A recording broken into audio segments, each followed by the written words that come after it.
Baik, sebelum ini Dewan Rakyat telah meluluskan rang Undang-Undang RUU Kawalan Produk Merokok demi Kesihatan Awam 2023 di peringkat dasar selepas ia mendapat sokongan majoriti ahli melalui undian suara. Ia merupakan versi ketiga yang dibentangkan di Dewan Rakyat selepas berlaku beberapa pindaan sebelum ini, termasuk menggantikan klausa melarang orang yang lahir selepas tahun 2007 melakukan aktiviti merokok dengan terma orang belum dewasa OBD. Dan ketika ini kita nak lihat bagaimana keputusan perundangan ini memberi impak terhadap ekonomi. Sudah bersedia dalam talian adalah Timbalan Dekan Sekolah Perniagaan dan Ekonomi SPE UPM, Profesor Madya Dr. Nur Rashidah Mohamad Noor. Saya nak ucapkan terima kasih Doktor kerana kerana setia bersama kami Doktor, maafkan saya. Doktor, sebagaimana yang kita maklum, RUU ini akan menjadi sebahagai sebuah akta yang akan mengawal semua produk merokok termasuk rokok elektronik dan juga vape secara umum. Apakah pandangan Doktor mengenai RUU ini? Okey, terima kasih Zina. Dan terima kasih juga pada Syawani kerana menjemput saya pada pagi ini. Okey, kita dapati bahawa RUU Kawalan Produk Merokok demi Kesihatan Awam 2023 telah pun diluluskan. Dan ianya adalah tepat pada masanya kerana berdasar kepada NHMS ataupun National Tinjauan Kesihatan dan Mobiliti Kebangsaan pada tahun 2019, 21.3% rakyat Malaysia di kalangan dewasa adalah perokok. Tetapi yang lebih membimbangkannya pada NHMS 2022 di mana kita dapati perokok-perokok di kalangan remaja yang menghisap vape di kalangan remaja ataupun rokok elektronik yang berumur antara 13 hingga 17 tahun telah melonjak naik sebanyak 5.1% ya dalam masa 5 tahun, iaitu daripada tahun 2017 kepada 2022. Ini amat membimbangkan. Oleh itu, kelulusan RUU ini adalah tepat pada masanya kerana tujuan utama kita adalah untuk mengawal produk rokok-rokok, terutama sekali rokok elektronik daripada terus tersebar di kalangan para remaja di Malaysia.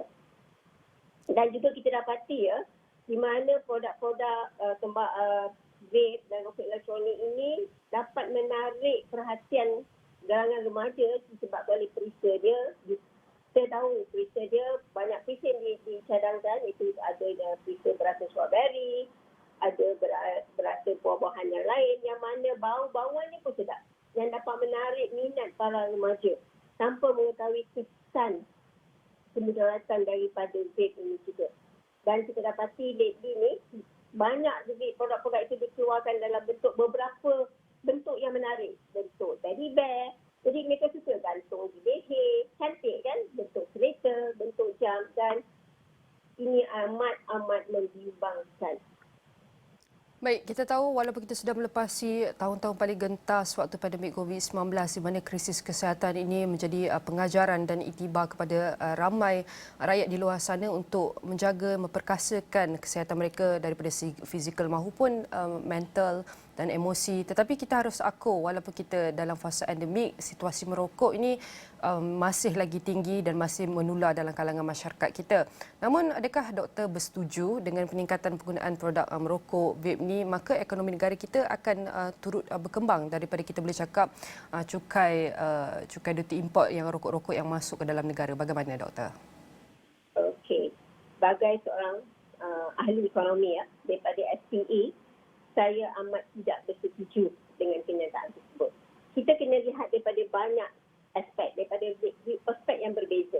Ya, saya tak menafikan bahawa apabila kerajaan mengenakan cukai ke atas rokok elektronik, kita akan dapat yang dinyatakanlah dalam tahun 2022 kita boleh dapat nilai cukai sebanyak lebih kurang 2.4 bilion daripada cukai ke atas rokok elektronik. Dan begitu juga cukai ke atas rokok konvensional. Tetapi ingat dah lama dah rokok konvensional ini tak naik cukai semenjak tahun 2011. Jadi sekarang mereka menyatakan bahawa kita patut kenakan cukai pada rokok elektronik untuk mendapatkan hasil.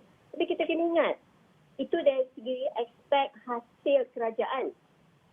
Yang mana sebenarnya industri rokok ini hanya menyumbangkan lebih 1.8% saja kepada KDNP negara kita. Adakah itu banyak? Kerana apa?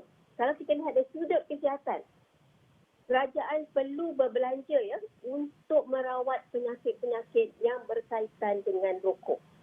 Jadi kalau ikutkan RM1 hasil rokok tersebut ataupun daripada rokok elektronik, kerajaan terpaksa belanja lebih kurang RM3 hingga RM4 untuk merawat komplikasi akibat merokok. So, adakah dia berbaloi? Adakah dia memberi kesan yang positif kepada ekonomi?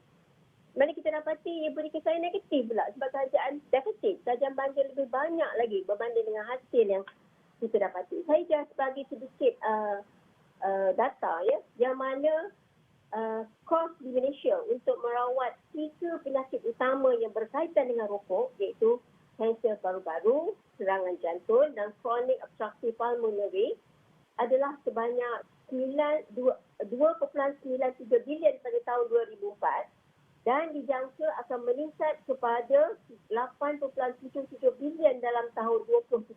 Banyak tu. Yang mana hasil rokok dan hasil elektronik tak sampai pun 3 atau 4 bilion.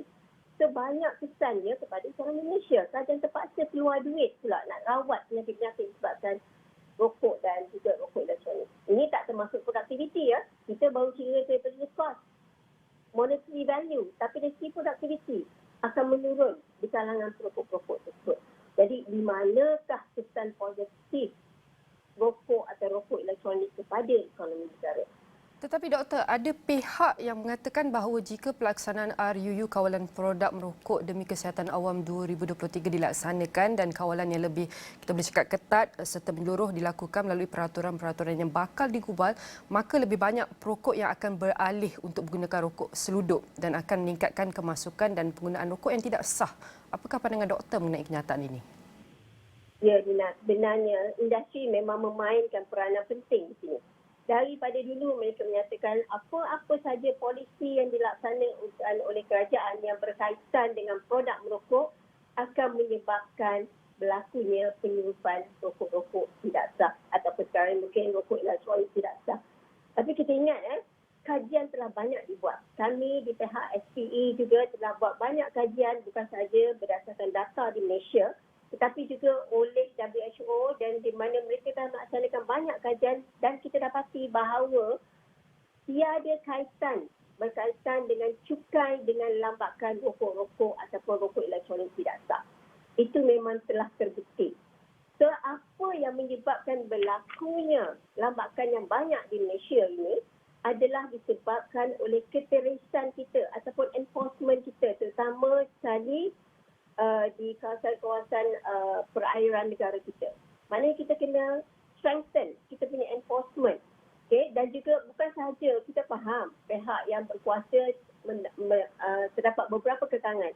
Sebagai masyarakat Malaysia Madani, kita harus bersama-sama dengan kerajaan membenteras rokok-rokok tidak sah ini. Dan juga terbukti banyak negara yang harganya mahal, cukainya tinggi tetapi rokok tidak sah mereka adalah rendah. Jadi tak ada hubung kait yang jelas yang diwar-warkan oleh pihak industri.